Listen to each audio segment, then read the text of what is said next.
quick. One reason for that was the number of inquiries we were getting yesterday after the death of this child, and it was just easier to do all this at one time. I want to first start by clarifying just a few things, and that is there's been a lot of talk about kids campus daycare.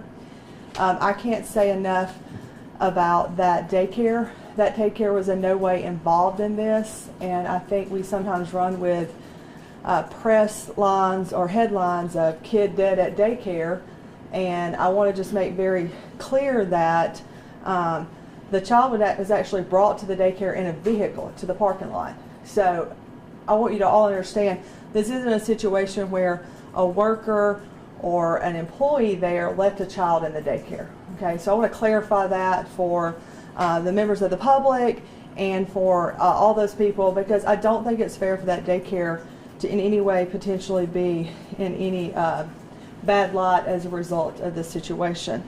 You've been provided a press packet. Officers today swore out 2 warrants for William Wiseman, for the death of his grandson, Ian Wiseman.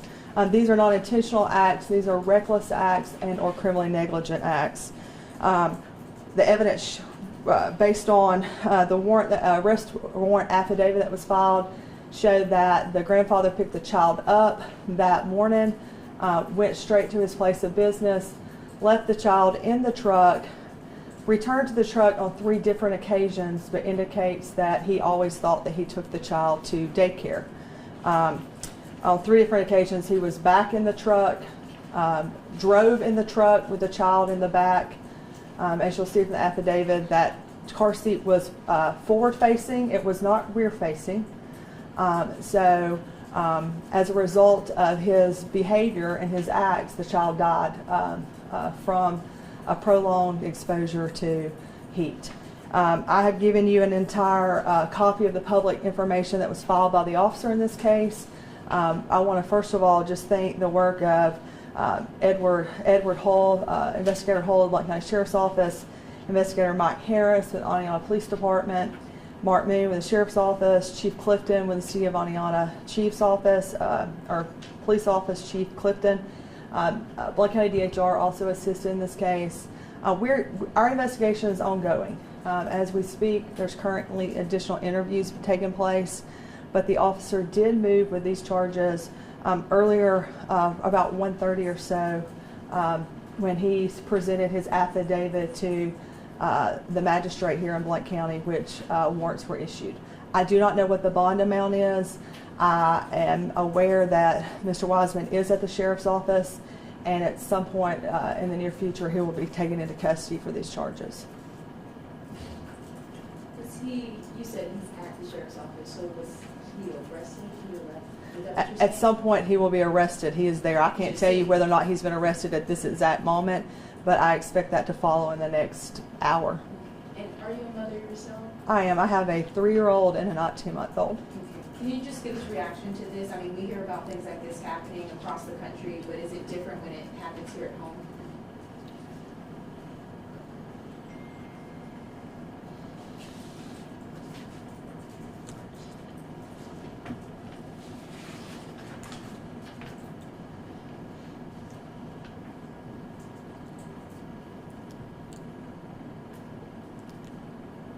It's awful when it happens anywhere. It's awful when you have to work these cases and then you go home to your babies and you see what you see in videos, and it's awful. My heart breaks for this family. This family is very upset about what happened. As a mom, I don't think anybody ever understands it. To say that you understand, I didn't sleep last night. I don't understand it. I think these officers have done an excellent investigation. We're thankful for the fire department, the rescue workers who showed yesterday and what they had to endure and what they saw. But based on the facts, the officer presented what I believe is appropriate for this matter, and presented it to a magistrate who issued arrest warrants. Now, you mentioned that Mr. Wiseman thought that he had dropped his grandson off at the daycare. Was he having a medical episode? Does he have dementia? We do not have any evidence of that at this time.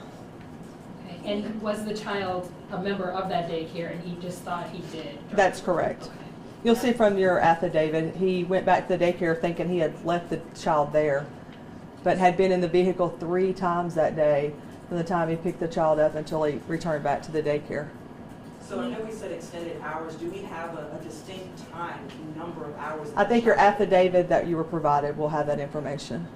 Can you speak to his demeanor? Is he like heartbroken, or is he still Well, I think insisting everyone in the that- family is heartbroken. Okay. So he's not still insisting you drop him off, or? No, I think he's come to the realization he didn't. Okay. You had mentioned something, that the car seat was, forward facing. Can you just elaborate on, that detail? So I think I currently have a child that's forward facing and a child that's rear facing. So my forward facing child, I can look in the rearview mirror who sits behind me and I can constantly see and communicate with him. Okay.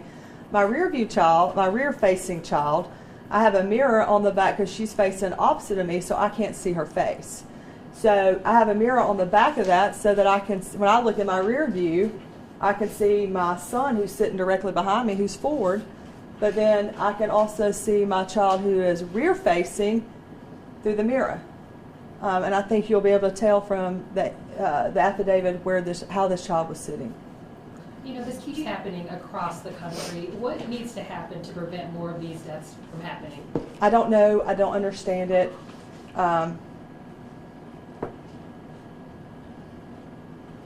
I don't know the answer. I'm not going to pretend I do. Do you have Mr. Weissman's age?